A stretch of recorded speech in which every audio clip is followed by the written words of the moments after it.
As long as I have a voice, I will continue to fight to reduce gun violence in this country. These allegations about Huma Abedin and the report from which they are drawn are nothing less than an unwarranted and unfounded attack on an honorable citizen.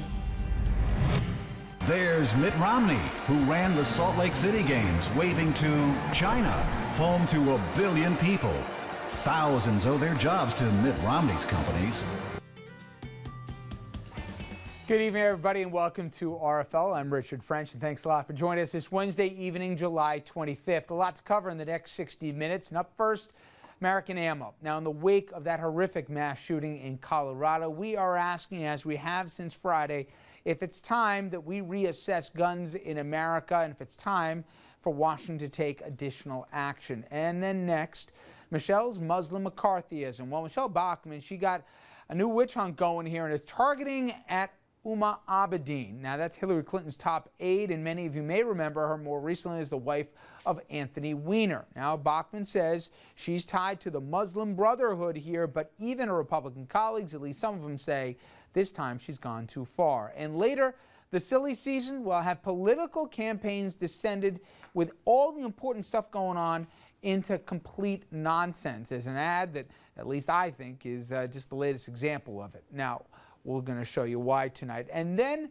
the state of gay America. Now, yesterday, I don't know too many of us knew this, it marked a single year, a whole year, since the first same-sex marriage was performed in New York. And unless I missed it, New York didn't fall into the Atlantic, and it was a collective shrug. Meanwhile, the president of Chick-fil-A says he still opposes it, and he's making it pretty public. I want to know if that's good or bad business in America today. All that and much more coming up on this edition of RFL. But let's begin with the aftermath of that movie theater massacre, and our own Andrew Whitman. He's in first position, and he brings us the latest. Well, Rich, we got word today that James Holmes, the alleged shooter in Aurora, Colorado, sent a journal detailing his planned rampage to a University of Colorado psychiatrist prior to the attack, only for that journal to go untouched in a campus mailroom, according to Fox News. The package had been in that mailroom since July 12th. Now, after the initial shock and horror at another mass shooting, the conversation turned to the nation's gun laws. Neither President Obama nor Mitt Romney has made gun control a centerpiece of their campaign or really discussed it at length at all, and have shown little indication that they will after now and after the Colorado shooting. Some Democrats are now clamoring for stricter gun laws, but they are being met by silence. Americans have a historic love affair with guns and a keep your hands off them attitude. In the U.S., gun dealers outnumber McDonald's 9-1. But in the wake of the horrific Colorado shooting, some politicians, mostly Democrats, are demanding action. What freedoms do we protect when the tools of mass murder are so easily available? Polls show little appetite for any major overhaul. 60% of Americans say enforcing current laws more strictly is preferable to passing new gun laws. James Holmes had no criminal background. He legally purchased the 4 guns and ammunition he used to kill 12 people and wound 58 others.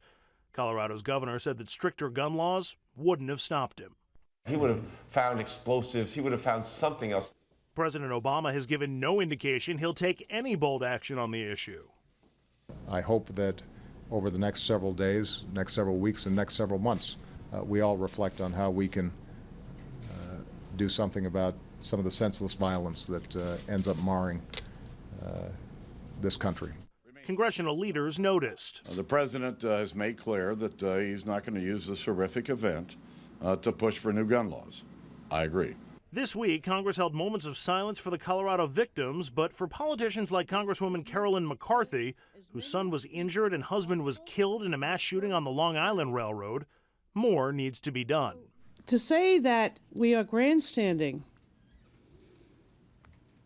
because people are killed, or we're grandstanding because some of us know what it feels like to watch your son learn how to walk again, or you watch where you see how your son's life has been changed forever. I owe that right to speak here. I have the right to try to reduce gun violence in this country because I've been through it. And as long as I have a voice, I will continue to fight to reduce gun violence in this country. But overall, the silence from Capitol Hill has been deafening. Republicans and even some Democrats have little appetite to take up this controversial issue, especially now in a heated election year.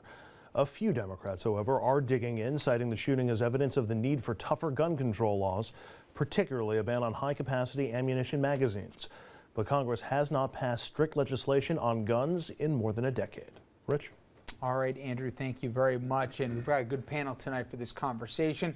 And joining us, Ed Tyll, radio talk show host, Dominic Carter, political journalist and author, Joe Carvin, Republican congressional nominee and candidate in New York's Westchester County, as well as, I guess, a portion of Rockland, right? Rockland, all of Rockland County, yes. And we're also joined, of course, by Andrew, who you just met, our senior political correspondent. All right, guys, we've been talking about this since Friday, and some of the things that have come out is there seems to be a palpable both sadness but also frustration, because we've seen this and heard this story before. Maybe not a movie theater, maybe it was a school, maybe, you know, it was a tragedy, you know, whether it was a college campus or a high school or a place where they're trying to learn English in Binghamton. We've seen this time and time again, and I saw a number that struck me.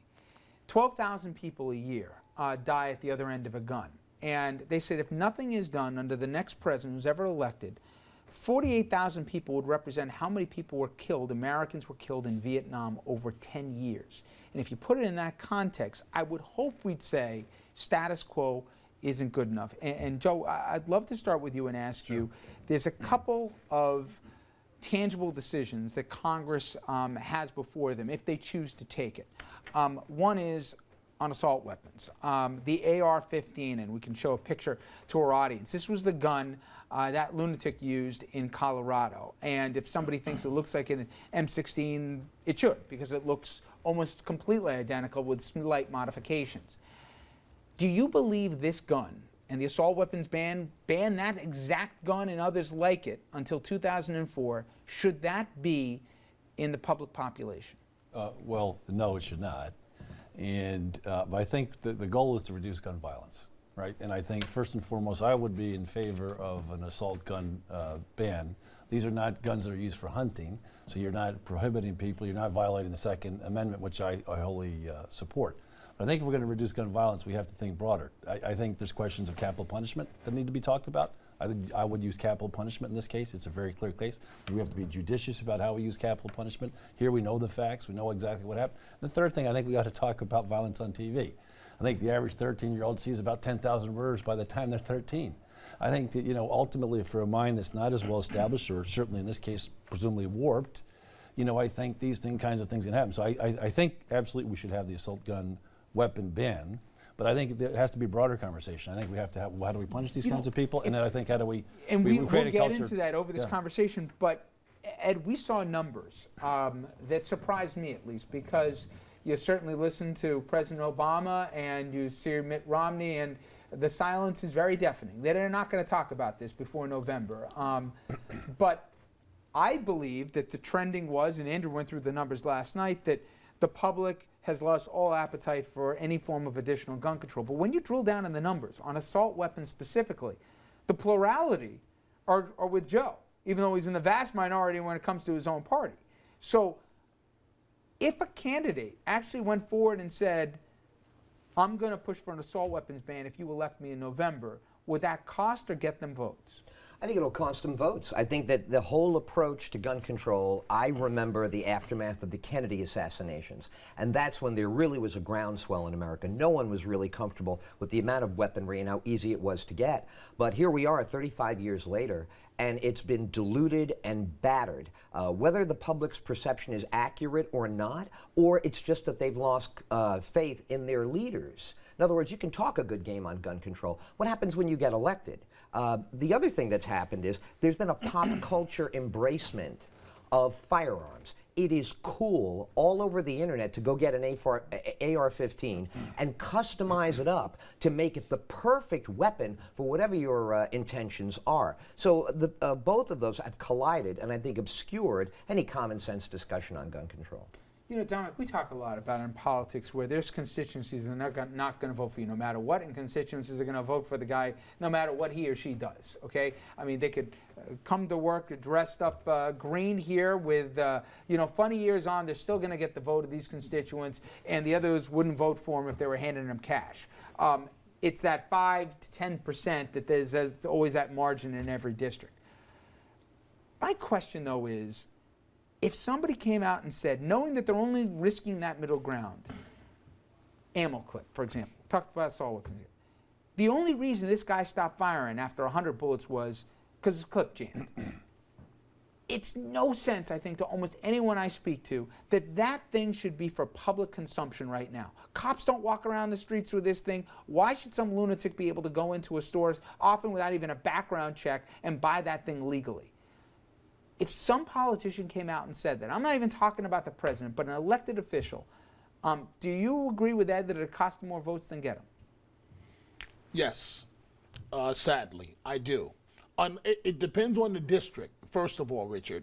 If you're talking about New York City, where obtaining a gun permit is almost impossible to do, and there are many of us that believe that's a good thing, that you can't obtain a gun permit. But almost any other district outside of New York, I would agree that any politician, because see, it's a slippery slope. And I know we're talking about the bullets right now, and you and I and 90% of Americans are alarmed that we're talking about 6,000 rounds. But once you start talking about the bullets, the NRA and supporters of the NRA go, whoa, whoa, whoa, you're infringing on our rights. But Andrew, do you agree? I mean, there are certain things that, and the polls bear it out, that you did last night. I'm not going to bore everybody with numbers, but right now you can legally buy in America armor-piercing bullets. The only purpose of that bullet is to go through body armor that, up until this lunatic, only law enforcement has. There's no commonsensical approach why that ought to be available. And when we see the assault weapons, I find very few people who are going to make a compelling argument to me to say, yeah, we really need them, or to buy the amount of ammo. Why is that such an unpalatable message to say, again, if somebody's not worried about running for president, but they're saying, in my district, look, Joe Carvin, okay? He's a Republican. He's one of the only guys I know with at least enough courage in his party who's going to come out and say, you know what, I think this is nuts. I don't think that's bad politics, but maybe I'm alone. Well, I mean, I'm happy to hear Joe make that point. If there was a third candidate in this race who was pro-gun rights, you can bet the NRA would be throwing all sorts of money in their direction. You can also bet that the NRA would not be funneling money into, let's say, your re-election campaign if you were fortunate enough to get elected. There's that political unpalatability to it, the money that comes from the NRA.